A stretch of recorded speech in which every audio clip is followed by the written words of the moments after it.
آپ کہتے ہوں گے میں زیادہ بول نہیں سکتا، خرابی صحت کی بنا پر میں انتہائی اختصار کے ساتھ چند گزارشات وہ بھی اشارات پر اکتفا کروں گا۔ حضرات محترم، آپ سوچتے ہوں گے کہ یہ اولیاء کاملین یہ کس طرح یہ مقام حاصل کرتے، ان کو یہ مرتبہ، یہ اعجاز اور اعزاز کیسے نصیب ہوتا ہے؟ میں بھی ہوں، آپ بھی ہیں، ہم سب ہیں۔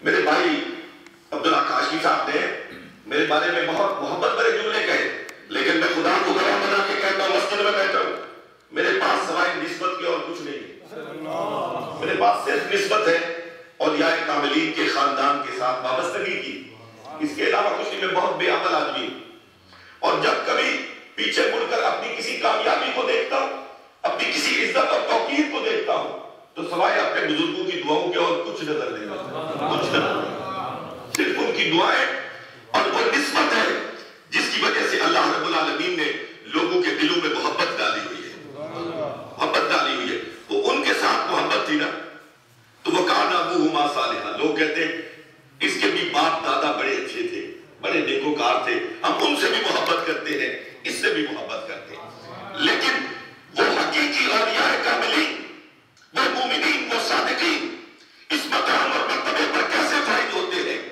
اللہ رب العالمین کا قرآن مجید فرقان الحمید میں ایک خاص اسلوب ہے، ایک خاص انداز بیان ہے۔ جب وہ غیر مسلموں سے مخاطب ہوتا ہے تو اس کا اپنا انداز ہے، جب وہ مسلمانوں سے مخاطب ہوتا ہے، محمد رسول اللہ کے غلاموں سے مخاطب ہوتا ہے تو اس کا انداز بالکل جدا ہوتا ہے۔ جب مسلمانوں سے مخاطب ہوتا ہے نا اور کسی بات کو یقین کے طور پر لوگوں کے دلوں میں ڈالنا چاہتا ہے تو پھر وہ حضور علیہ السلام کی چہرے کی قسم اٹھاتا ہے، پھر حضور کی زلفوں کی قسم اٹھاتا ہے، پھر حضور کی کملی کی بات کرتا ہے، پھر حضور کے ہاتھوں کی بات کرتا ہے، پھر حضور کے دیس کی بات کرتا ہے، پھر حضور علیہ السلام کے دیس کی گلیوں میں پڑے ہوئے ریت کے ذروں کی بات کرتا ہے اور ان کی قسمیں اٹھاتا ہے۔ اس لیے اسے رب کائنات جانتا ہے کہ محمد رسول اللہ کے غلام اپنے آقا کی گلیوں کے ذروں سے کتنی محبت کرتے ہیں۔ حضرت پیر بن علی شاہ رحمۃ اللہ تعالیٰ ہے، اللہ رب العالمین ان کے مزار اقدس پر کروڑوں رحمتیں اور برکتیں نازل فرمائے۔ وہ جب مدینہ پاک جاتے تھے، ہر ایک صوفیوں کے اپنے اسلوب میں، اپنے انداز میں لوگ نقد کرتے رہتے ہیں، کرتے رہیں گے، لیکن ان کے اپنے انداز ہیں، محبت والے انداز ہیں۔ وہ وہاں جا کے حلوہ پکاتے تھے، بہت بڑی مقدار میں حلوہ پکاتے تھے اور دعوت کا اہتمام کرتے تھے۔ کس کی دعوت پتہ ہے؟ کس کی دعوت کرتے تھے؟ وہاں کے بڑے بڑے لوگوں کی دعوت نہیں کرتے تھے، جو حاجی گئے ہوئے ان کی دعوت نہیں کرتے تھے، جو زائرین گئے ہوئے ان کی دعوت نہیں کرتے تھے، مدینہ طیبہ کی گلیوں میں پھرنے والے کتوں کی دعوت حضرت پیر بن علی شاہ فرمایا کرتے تھے۔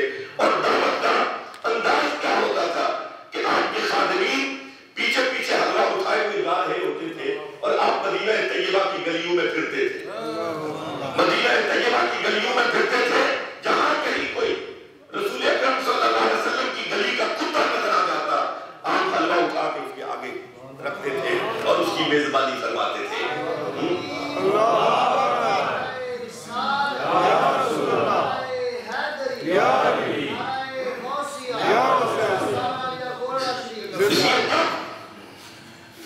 اللہ رب العالمین مسلمانوں کو کسی بات کا یقین دلانا چاہتا ہے تو اس وقت رب کائنات حضور علیہ السلام کے دیس کی بات، حضور کی کملی کی بات، حضور علیہ السلام کے چہرے کی بات، حضور علیہ السلام کی مبارک زلفوں کی قسم، ان کی قسمیں اٹھاتا ہے کہ دیکھو ان سے محبت کرتے ہو، ان پر یقین کر کے پھر اس بات پر بھی یقین کرو۔ سبحان اللہ۔ لیکن جب غیر مسلموں سے بات کرتا ہے تو پھر ان مسلمانوں کی، ان فیکٹس کی رب العالمین قسم اٹھاتا ہے جن کا نام مسلمان انکار کر سکتا ہے نہ غیر مسلم انکار کر سکتا ہے۔ اللہ اکبر۔ اب ایک حقیقت کو بیان کرنا چاہتا ہے رب کریم تو 7 قسمیں اٹھاتا ہے اور ان چیزوں کی قسمیں اٹھاتا ہے جن جن کا انکار کوئی بڑے سے بڑا دشمن اسلام دشمن خدا بھی نہیں کر سکتا ہے. فرمایا والشمس وضحاها, سبحان اللہ, سورج کے چمکنے کی قسم ہے, والقمر اذا تلاها, چاند کی چاندنی کی قسم ہے, والنہار اذا جلاها, دن کی روشنی کی قسم ہے, والشمس وضحاها والقمر اذا تلاها والنہار اذا جلاها واللیل اذا یغشاها, رات کے چھا جانے کی قسم ہے, والسماء وما بناها, اور آسمان کے چھت بنائے جانے کی قسم ہے, والارض وما طحاها, اور زمین کے فرش بچھائے جانے کی قسم ہے, والشمس وضحاها والقمر اذا تلاها والنهار اذا جلاها والليل اذا يغشاها والسماء وما بناها والارض وما طحاها ونفس وما سواها, اور انسان کی تخلیق اور تصویر کی قسم اٹھاتا ہے کہ میں نے انسان, اب اس کو کوئی انکار تو نہیں کر سکتا کہ انسان کی تخلیق ہوتی ہے اور پھر اس کو اتنے خوبصورت یہ آزار جوارے ملتے ہیں, اس کے کان, اس کے دانت, اس کے نام, اس کے یہ نقش و نگار, کون انکار کر سکتا ہے؟ فَأَلْهَمَهَا فُجُورَهَا وَتَقْوَاهَا, اللہ فرماتا ہے میں نے انسان کے اندر نیکی بھی رکھی ہے, اور میں نے انسان کے اندر برائی کی صلاحیت بھی رکھی ہے, دونوں صلاحیتیں مدیت کر دی, اور منوانا کیا چیز چاہتا ہے اللہ رب العالمین؟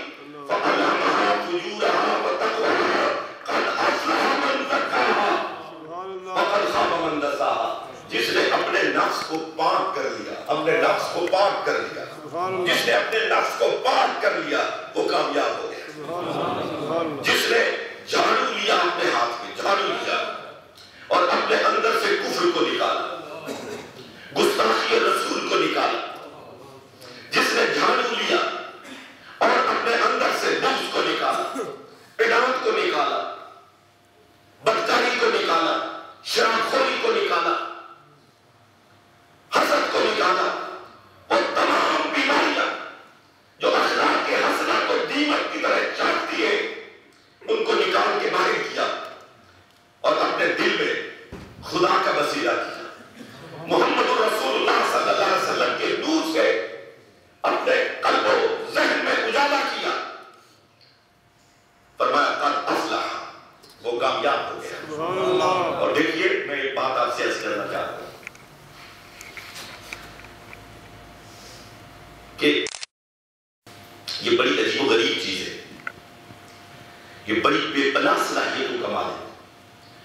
میں آپ کو کیا بتاؤں, آپ تو اس ملک میں رہتے ہیں جہاں آپ کو انٹرنیٹ اور ان تمام جو سائنسی ایجادات ہیں ان تک مجھ سے کہیں زیادہ رسائی حاصل ہے, آپ کو ایکسیس ہے.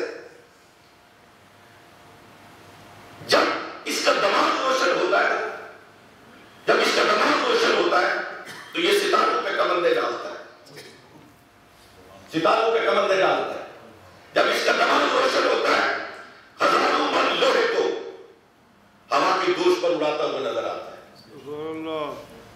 سینکڑوں لوگ, ہزاروں لوگ جہاز میں بیٹھے ہوئے, مشرق سے مغرب اور مغرب سے مشرق اور شمال سے جنوب اور جنوب سے شمال جا رہے. یہ کیا ہے؟ یہ ذہن انسانی کا کرشمہ ہے, ذہن انسانی کا کرشمہ ہے. لیکن یقین کیجئے کہ یہ ذہن انسانی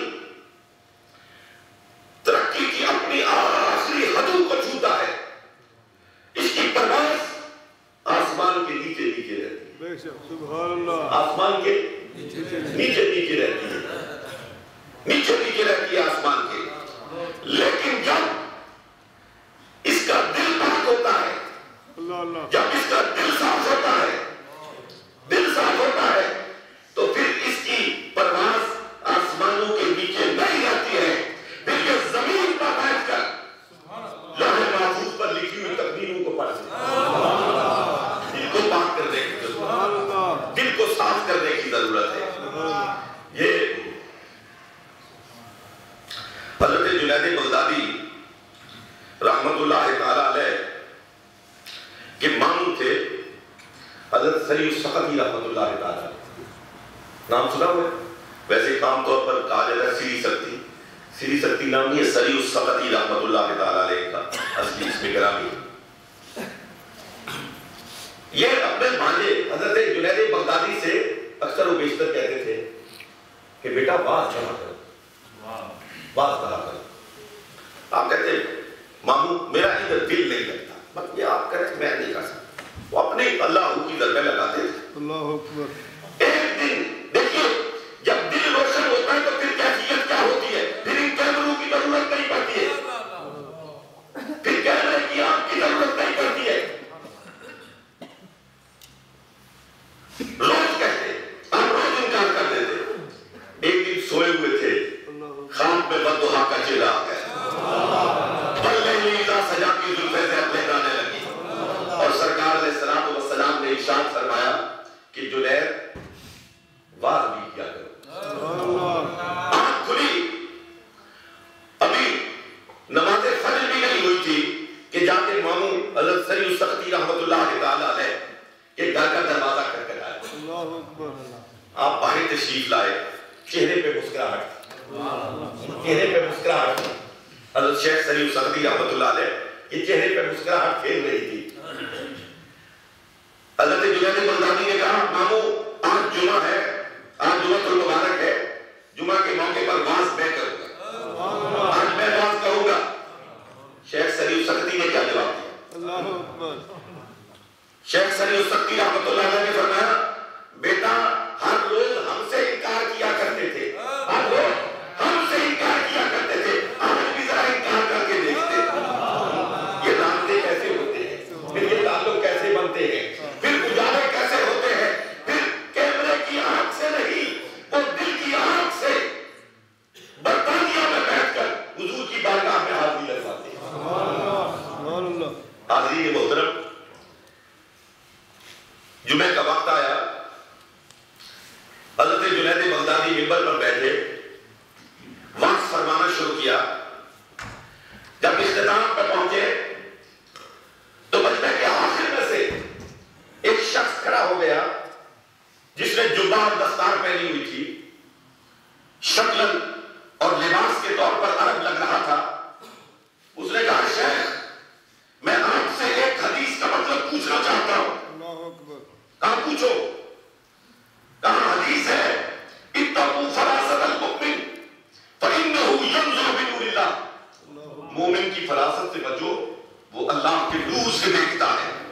اس کا معنی کیا؟ کیا معنی ہے؟ میں تو آج تک اس کو سمجھ نہیں سکا. حضرت شیخ فرماتے نزدیکا، نزدیکا، نزدیکا فرمایا نہیں، بالکل میرے قریب آ جا، میرے قریب آ جا.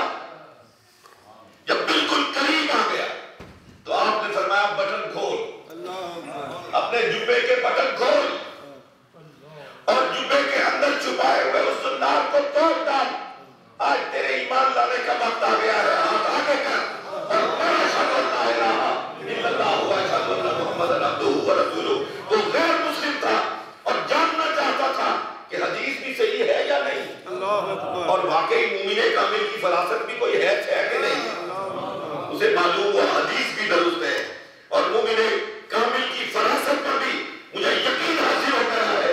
ہاتھ پہ ہاتھ رکھا اور کہا اشہد ان لا الہ الا اللہ و اشہد ان محمدًا عبدہ و رسولہ. یہ لوگ جب دل کو پاکیزہ کر لیتے، دل کے اندر صفائی ہو جاتی ہے، یقین کیجئے پھر خودی کو کر بلند اتنا کہ ہر تقدیر سے پہلے، اقبال کہتے ہیں خودی کو کر بلند اتنا کہ ہر تقدیر سے پہلے خدا بندے سے خود پوچھے بتا تیری رضا کیا ہے. یہ صرف اقبال نے ایسے پڑھ نہیں ماری ہے کہ خدا خود بندے سے پوچھے بتا تیری رضا کیا ہے. حضرت عبداللہ ابن مبارک مشہور تابعی ہے، ایک مسجد میں قیام کیا. مسجد میں قیام کیا تو جو انتظامیہ تھی مسجد کی، ویسے یہ جو یہاں برطانیہ میں علماء شکایت کرتے ہیں کہ مساجد کی انتظامیہ بہت سخت ہے، یہ تو بہت پرانا چکر ہے، بہت پہلے کی بات ہے. پہلے بھی اسی طرح کی شخص کوئی سخت بیری کا عمل جاری تھا. تو انتظامیہ نے کہا کہ صاحب آپ رات کو یہاں قیام نہیں کر سکتے. جانتے نہیں کہ کون ہے، آپ نہیں قیام کر سکتے. یہ مسافر یہاں پہ رہتے ہیں، چیزیں چرا کے لے جاتے ہیں. تو آپ یہاں سے نکلے، سردی کا موسم تھا. بڑا مزیدار واقعہ سنانے لگا وہاں. آپ نے کہا درست ہے. باہر نکلے باہر نکلے تو دیکھا ایک درویش پانی کا بہت بڑا ڈرم رکھا ہوا ہے، اس کے نیچے لکڑیاں رکھ کے پھونکے مار رہا ہے، لکڑیاں گیلی ہے، جل نہیں رہی۔ یہ پاس گئے اور کہا السلام علیکم، اس نے کوئی جواب نہیں دیا۔ انہوں نے پھر کہا السلام علیکم، اس نے کوئی جواب نہیں دیا۔ تیسری مرتبہ بھی کہا، پھر کوئی جواب نہ ملا۔ نے کہا اپنے معاملے میں مگن ہے، چھوڑو، اس کے پاس بیٹھتے ہیں، آگ تاپتے ہیں، رات گزارتے ہیں۔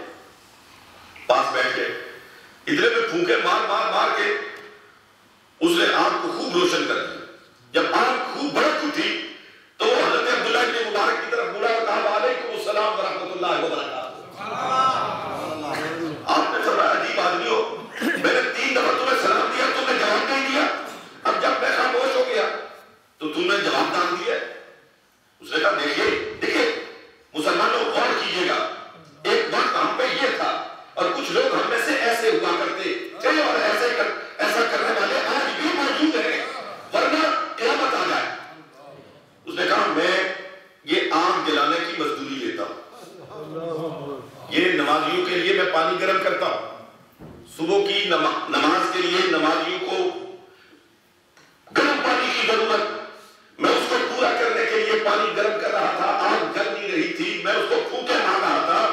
اگر آگ جلائے بغیر میں تیری طرف متوجہ ہو جاتا، میری روزی میں حرام شامل ہو جاتا، روزی میں حرام شامل ہو جاتا، اس لیے میں نے پہلے اپنا فرض ادا کیا ہے، اس کے بعد تمہاری طرف متوجہ ہوا۔ حضرت عبداللہ ابن مبارک خوشی سے فرما اور نازا سے ہو گئے۔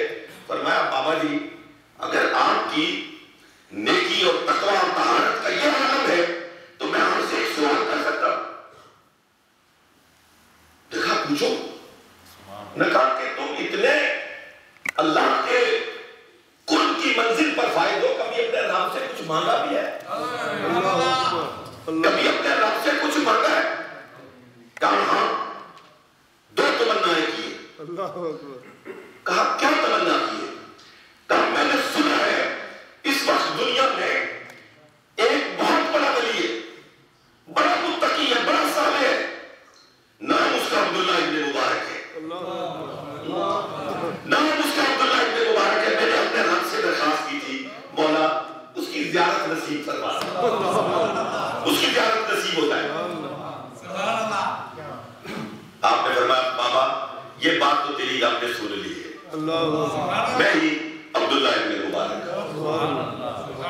اس نے حضرت عبداللہ ابن مبارک کے ماتھے کی طرف دیکھا، پیشانی کی طرف دیکھا اور کہا سچ کہتے ہو آپ ہی ہو، یہ پیشانی عبداللہ ابن مبارک کی، درست کہتے ہو۔ کہا دوسرا بھی کوئی سوال کیا تھا اپنے رب سے، دوسری کوئی چیز بھی مانگی تھی؟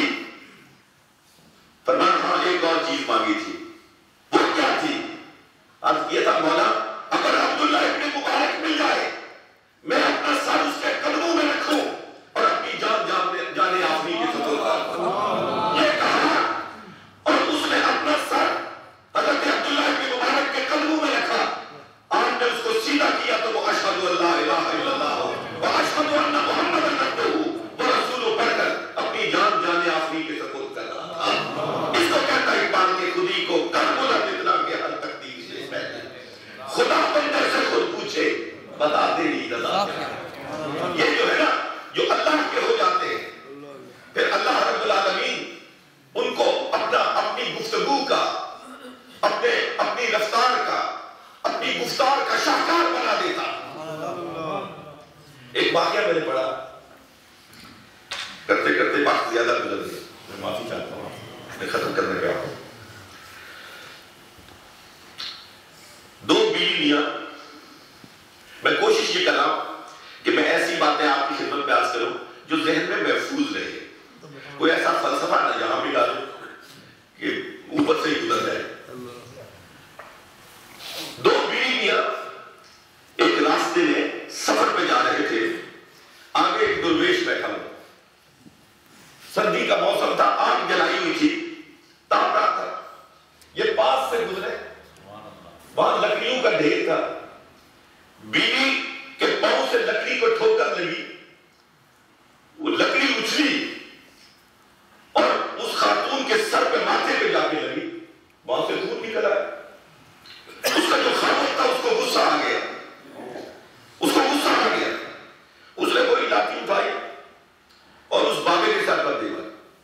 تو وہاں آنکھ ڈال رہا کہ اس کی وجہ سے یہ سب کچھ ہوا ہے. بابے نے پیچھے مڑ کے دیکھا ہی نہیں کہ کیا ہوا کیا نہیں ہوتا. یہ چلے گئے گھر کھول کے گھر بیٹھے ہوئے تھے. اوپر سے شبیر ٹوٹا اور اس کے سر پہ آ کے لگا, خون نکل آیا. بیوی سیانی تھی, سمجھدار تھی. میری مائیں بہنیں بھی سن رہی ہیں شاید, اس پہ غور فرمائے. اس نے کہا دیکھو میری اپنی غلطی کی وجہ سے, میری اپنی غفلت کی وجہ سے میرے پاؤں کو ٹھوکر لگی, لکڑی اچھلی, میرے سر پہ زخم آیا, تم نے بلا وجہ اس درویش کا سر کاٹ دیا ہے اور یہ خدا کی طرف سے قید نازل ہوا ہے, سخت ہمیں سزا کوئی ملنے والی ہے. یہ تو ہلکی سی بات ہے, اس سے بہتر کہ کوئی بڑی سزا ہمارے سروں پہ آن پہنچے. اس کے پاس چلنا چاہیے اور معافی مانگنی چاہیے. دونوں اس کے پاس چلے گئے. اب یہ نقطے کی بات ہے, خالد صاحب اس پر غور فرمائیے. دونوں وہاں پہ پہنچ گئے اور جا کے معافی مانگ لیں. بابا جی معاف کر دو, بابا جی معاف کر دو. کبھی کون سی معافی, کس چیز کی معافی, مسئلہ کیا ہے؟ انہوں نے کہا جی ہم سے غلطی ہوگی. میں کون سی غلطی ہوئی؟ پھر انہوں نے اظہار کیا کہ وہ اس طرح ٹھوکر لگی تھی آپ کے سر پہ, پھر میرے خاوند نے مارا تھا, تو وہ سارا ایسے غلطی سے ہو گیا, آپ معاف فرما دیں. بابے نے کہا کہ بالکل میں نے کوئی بد دعا نہیں کی, ہم بد دعا کرنے والے نہیں ہیں, ہم تو دعائیں دینے والے ہیں. ہم تو دعائیں دینے والے, بد دعائیں دینے والے نہیں ہیں. نے کہا جی آپ جانے بھی دیں, معاف کر دیں. جب بہت زیادہ اصرار کیا نا تو اب بابے نے ایک بات کہی, اور وہ بات ہے پلے باندھنے کے لائے. بابے نے کہا مجھے یہ بتاؤ کہ کل جب یہ لکڑی اچھلی تھی تیرے سر پہ لگی تھی, تیری بیوی کے سر پہ لگی تھی, تو اس نے تجھے کہا تھا کہ اس کو مار. اس بیوی نے تجھ سے تقاضا کیا تھا کہ اسے مار. اس نے کہا نہیں. اس نے کہا تیرا اور تیری بیوی کا ایسا تعلق ہے,